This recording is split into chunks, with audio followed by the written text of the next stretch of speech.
नमस्कार, मैं हूं राजेंद्र सिंह और आप देख रहे हैं YouTube channel Rajendra law office. आज के इस वीडियो में मैं बताऊंगा कि एग्रीमेंट टू सेल कैसे लिखा जाता है, उसमें उसकी क्या भाषा होती है, क्या क्या कंडीशन उसमें लिखी जानी चाहिए। एग्रीमेंट टू सेल, जिसको आम भाषा में इकरारनामा बाबत बै भी कहते हैं। तो आज का ये वीडियो शुरू करने से पहले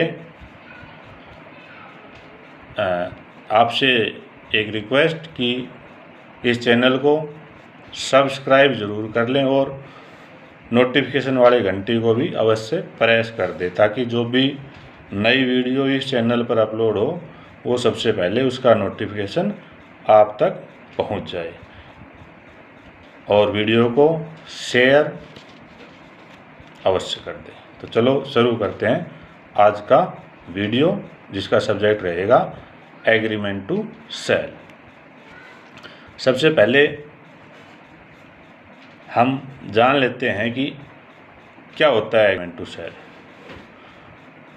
जब कोई एक व्यक्ति किसी वस्तु का, ज़मीन का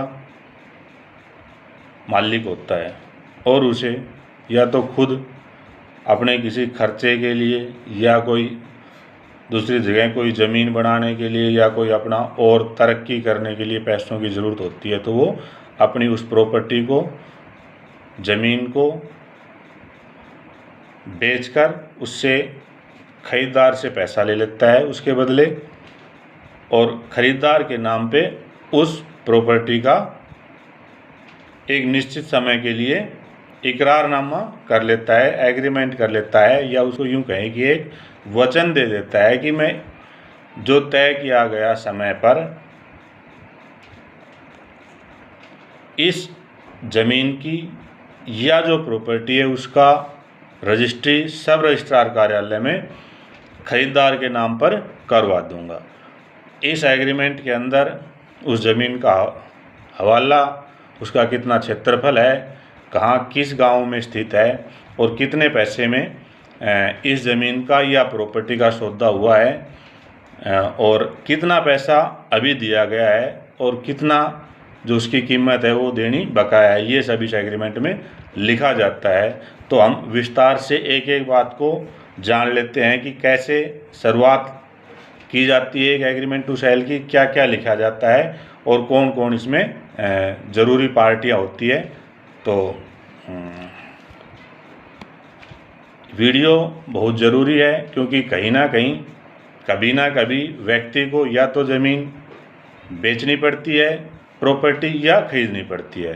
तो एक बार या बार बार व्यक्ति के जीवन में ऐसे अवसर आते रहते हैं। तो इस प्रकार की जानकारी आपके ज्ञान को बढ़ाएगी और कोई धोखाधड़ी आपके पास नहीं होगी। इस चीज़ की जानकारी आपको इस वीडियो के माध्यम से मिल जाएगी।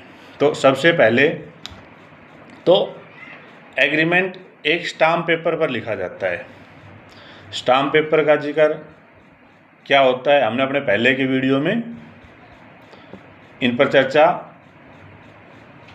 कर चुके हैं। स्टाम्प पेपर कितने मूल्य का होगा, ये हर राज्य सरकार का अलग अलग विषय होता है, क्योंकि स्टाम्प पेपर हर राज्य सरकार की रेवेन्यू कलेक्शन का एक हिस्सा होता है और हर स्टेट गवर्नमेंट अपने अपने हिसाब से स्टाम्प वैल्यू अलग अलग कामों के लिए निर्धारित करती है।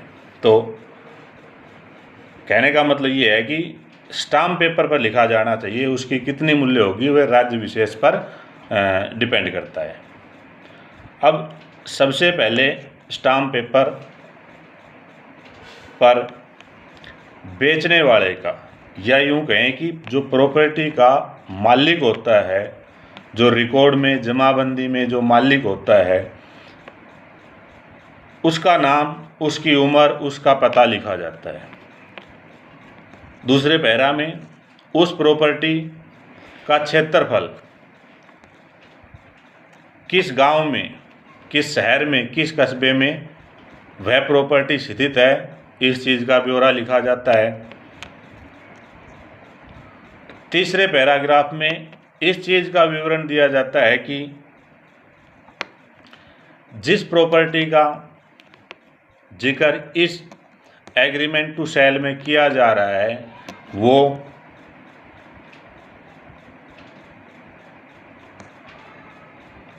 आज से पहले किसी दूसरे व्यक्ति को ना तो बेची गई है, ना उसका कोई एग्रीमेंट टू सेल इकरारनामा बेचने बाबत किया हुआ है, ना उस प्रॉपर्टी पर कोई बैंक लोन लिया गया है और ना ही उस प्रॉपर्टी पर कोई किसी अन्य व्यक्ति से, प्राइवेट व्यक्ति से कोई पैसा उठाया गया है। और यह भी लिखा जाता है कि इस प्रकार के सभी बाहर से या जिम्मेदारी से वह प्रॉपर्टी साफ सुथरी है, उस पर कोई किसी प्रकार की लोन या कोई जमानत किसी कोर्ट कचहरी वगैरह में नहीं दी गई है। ये इस पैरे में लिखा जाता है।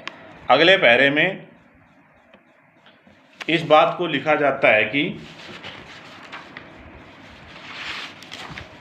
क्यों प्रॉपर्टी का असल मालिक उस जमीन को बेच रहा है, या इस चीज़ का हवाला ज़रूर दिया जाना चाहिए कि जो प्रॉपर्टी बेची जा रही है उस प्रॉपर्टी को बेचने का कारण क्या रहा है।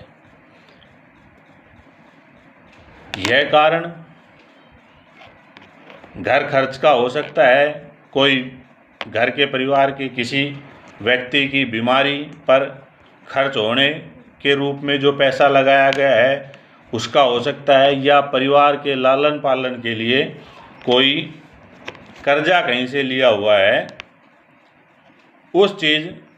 उस कर्जे को अदायगी के लिए ये प्रॉपर्टी बेची जा रही है। या इस बात का हवाला लिखा जाना चाहिए कि इन कामों से अलग यदि वह प्रॉपर्टी परिवार के वृद्धि के लिए या जो मौजूदा उस व्यक्ति के पास, उस ज़मीन के मालिक के पास जायदाद है, प्रॉपर्टी है, उसमें और ज़्यादा वृद्धि करने के लिए ये ज़मीन बेची जा रही है, ताकि इन पैसों से दूसरी जगह कोई ज़्यादा एरिया, ज़्यादा रकबा की ज़मीन खरीदी जा सके। अब ये बातें लिखने का मकसद क्या है, क्योंकि कई बार क्या होता है कि प्रॉपर्टी पर बेचने के बाद उस प्रॉपर्टी के मालिक जो विक्रेता होता है उसके परिवार या वारसान खरीदार के विरुद्ध, खुद उस विक्रेता के विरुद्ध कानूनी कार्रवाई कर देते हैं।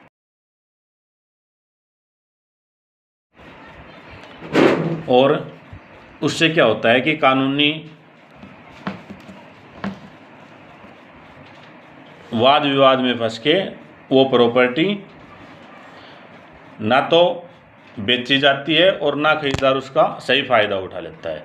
अब इसमें दूसरा कारण यह भी होता है कि कई बार या तो बेचने वाला उस प्रॉपर्टी का खुद मालिक होता है, या उसे अपनी पूर्वजों से वह प्रॉपर्टी प्राप्त हुई होती है। तो अब इसमें क्योंकि कानून ऐसे हैं कि जो एंसेस्ट्रल प्रॉपर्टी है, जिसे हम हमारी भाषा में दादालाई प्रॉपर्टी भी कहते हैं, तो उसमें परिवार के जनों का अपना हिस्सा होता है।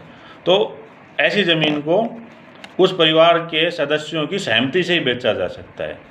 तो इसलिए भी ज़रूरी है कि उसमें जो परिवार का वृद्धि की बात, प्रॉपर्टी में वृद्धि से मतलब है इस बात का, या परिवार की बीमारी या भरण पोषण का मतलब उसमें लिखने का यही अर्थ है कि कोई वास्तव में ऐसी बात हुई हो और वह प्रॉपर्टी बेची जा रही है और भविष्य में कोई वाद विवाद हो तो उसे सिद्ध कराया जा सके।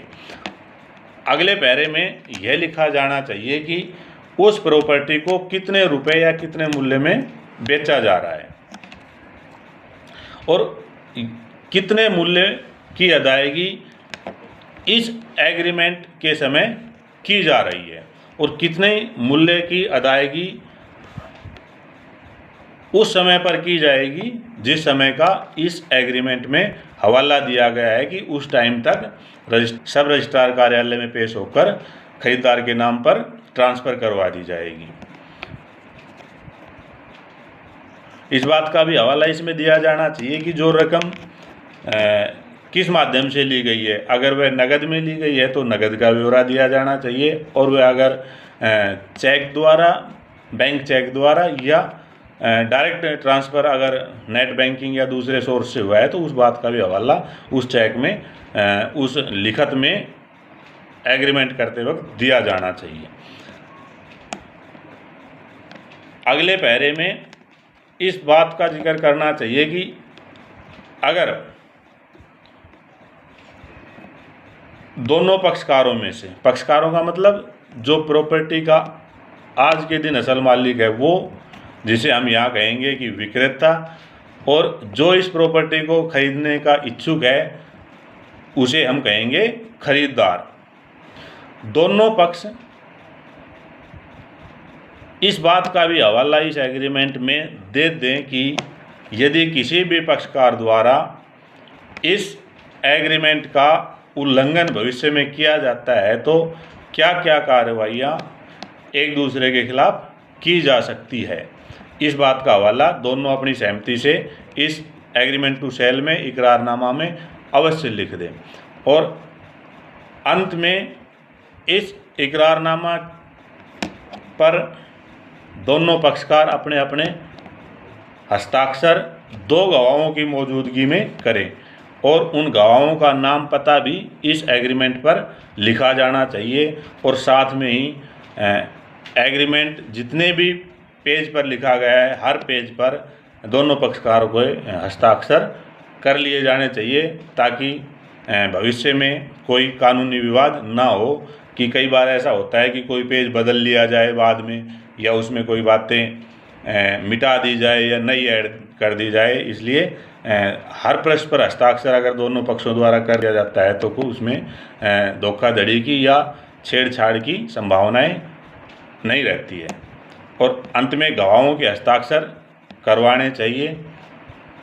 अब यदि आवश्यक हो तो इस एग्रीमेंट टू सेल को, इकरारनामा को, राज्य सरकार के जो कानून है उसके हिसाब से सब रजिस्ट्रार कार्यालय में जो निर्धारित फीस है वो जमा करवा के और रजिस्टर्ड करवाया जा सकता है, या नोटरी पब्लिक के यहाँ पर भी दोनों पक्षकार गवाह हाथ लेकर उसके रजिस्टर में अपने अपने नाम, पते व हस्ताक्षर व प्रॉपर्टी का विवरण दर्ज करवा के नोटराइज करवा सकते हैं। नोटराइज करवाने का वीडियो भी हमने अपने इस चैनल पर डाला हुआ है, तो आप चैनल पर सर्च करके उस वीडियो को भी देख सकते हैं कि कैसे कोई डॉक्यूमेंट नोटराइज किया जाता है। तो आज के इस वीडियो में इतना ही। उम्मीद है कि एग्रीमेंट टू सेल के संबंध में बातें जो हमने बताई है उससे एक अच्छा एग्रीमेंट आप बनवा सकेंगे, और दोनों पक्षकार भविष्य में कोई किसी प्रकार की परेशानी आपको ना होगी, ऐसी हम उम्मीद करते हैं। आज के वीडियो में बस इतना ही। फिर मिलते हैं किसी नए टॉपिक के साथ इसी चैनल पर। धन्यवाद।